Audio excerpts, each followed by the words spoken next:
Welcome to Cool Green Clothing. This your last shot right here to get your hands on Cool Green Clothing first ever graffiti. Go online right now at coolgreenclothing.com and make your purchase. Oh yeah, and by the way, if you ain't cool and getting the green, you're in the way, and that's just basic. If you ain't cool getting that green, you in the way, shorty. For real. That's just Cool basic. green, man. Stop playing. Cop up, man. Support the man. Pay the man. Support black businesses, man. We need to keep that black dollar circulating, man. Peace, love, elevation. Cool green. We out. What's up, fam? It's your girl, Mrs. Tony 2 times, and I'm back with another video. In this episode of the Baltimore Way, I'll be talking about the tragic case of Elaine Jackson, a mother of 4 and MTA bus driver whose life was taken by a coworker who she filed a restraining order against. Before we get into this video, welcome if you're new here to our channel, and welcome back to all of our subscribers. If you haven't subscribed yet, make sure you do so and join the Tony 2 Times family. Go ahead and click that notification bell to get notified every time we upload.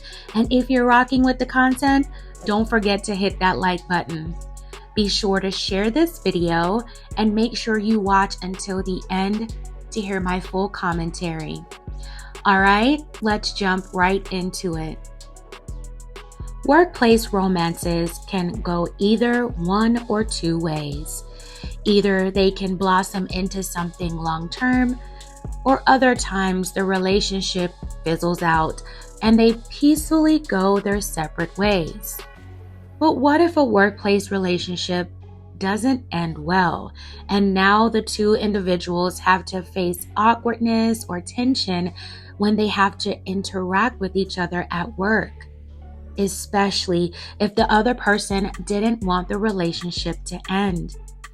What if they begin harassing and stalking the other person, making it difficult to work together? That may have been the case for 40-year-old Elaine Jackson. Elaine Jackson was described as a beautiful, warm, and caring mother of 4. Her children ranged from ages 7 to 22. Elaine was a bus operator for the Maryland Department of Transportation, Maryland Transit Administration, serving the residents of Baltimore. She became a valued member of the team in 2018. Elaine was also an avid Maryland lottery player and won a pretty decent chunk of change. After leaving the mall with her daughters one day in April 2019, she stopped by a Howard County 7-Eleven and purchased a bonus Match 5 ticket. Elaine picked her own numbers. She didn't know until the next day that she had won a $50,000 prize. She and her boyfriend at the time posed for a photo on the Maryland Lottery's website. The couple stated that they weren't sure what they would do with the money, but thought about the possibility of going on a family vacation. But things took a tragic turn on October 18, 2022, when Elaine was gunned down inside an MTA employee parking lot in Southwest Baltimore. The tragedy happened at around 5 p.m. that Tuesday afternoon as Elaine was about to begin her shift. BPD responded to the parking lot to find Elaine had been shot multiple times. She was rushed to shock trauma, but sadly, she didn't make it. Many people were stunned after finding out what happened to Elaine. Who could have wanted to take Elaine's life, and why? The news garnered statewide attention, even from the governor at the time, Larry Hogan, who offered additional state resources to help in the investigation into Elaine's slaying. Other employees of the MTA were also concerned for their safety.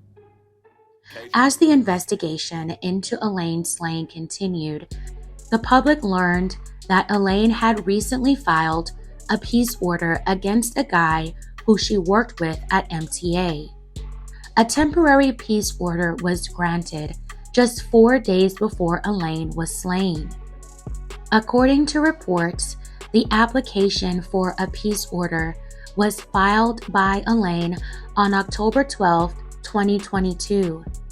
In the peace order, Elaine said that this man had been stalking and harassing her for several weeks. She said that they had dated at one point, and in March of 2022, she broke it off, stating that they had some differences but agreed that they would remain friends. She was moving on in another relationship. But according to Elaine's peace order, the guy, later identified as 53-year-old Leon Hill, told her, "I don't care if you and your man get married. You will always be mine." Elaine stated in the peace order over the summer of 2022, she notified Leon that she no longer wanted to have any type of contact with him. Elaine began to distance herself because Leon wanted to be more than just friends, even though he knew she was in a relationship. Elaine said in her peace order that Leon kept calling and texting her, demanding money in exchange for not telling her significant other about their previous relationship. On the day Elaine filed the protective order, she explained that Leon followed her to her car, demanding to speak with her and threatening to tell her spouse everything about their previous relationship. Elaine said since the encounter, Leon had been calling her from blocked numbers and reaching out to her spouse, telling him things that were not true. She stated Leon told her if he couldn't have her, no one would.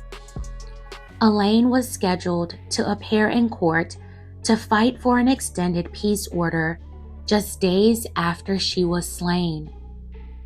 The week prior, Baltimore County Police attempted to serve Leon with the peace order, but court records show the attempt was not successful. The temporary peace order prohibited Leon from contacting Elaine and ordered him to stay away from her home. Leon Hill was later named a suspect in Elaine's slaying. In Elaine's peace order, she wrote that Leon worked the evening shift. It's not clear if Leon was still employed at the MTA or if he was on some type of leave because of the peace order. According to the charging documents, Leon first approached Elaine and exchanged words in the parking lot. During the back and forth, Elaine screamed, which led Leon to firing his weapon at her multiple times. After that, Leon reportedly kicked her viciously in the face before firing additional rounds at her. Leon then fled the parking lot. Crime scene investigators recovered 8 9mm shell casings from the scene. BPD put a warrant out for his arrest after he was charged with first-degree hit and weapon violations. Leon remained at large for months after the slaying before he was apprehended in Atlanta, Georgia in January 2023. Leon was extradited back to Baltimore the following month. In September 2023, after requesting a jury trial, Leon changed his mind and instead pleaded guilty to first-degree hit. In the plea deal offered by prosecutors, Leon faces 50 years in prison. He is scheduled to be sentenced in January 2024. May Elaine Jackson's soul continue to rest in peace.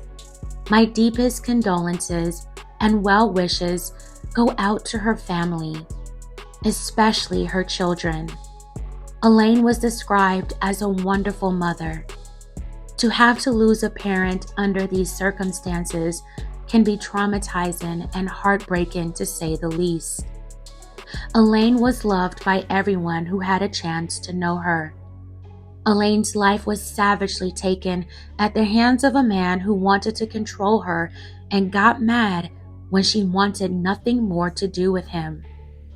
Leon's anger, jealousy, and greed motivated him to take a life. I'm not sure how long the two had dated or the circumstances behind their relationship, but I speculate that they started dating after meeting each other at work. After the breakup, it seems like Leon completely lost it and was trying to sabotage her current relationship. He was definitely giving off vibes of a scorned lover who wouldn't take no for an answer. Something like a fatal attraction. And because of Elaine's previous lottery winnings, maybe he thought she had money, since he was basically trying to blackmail her.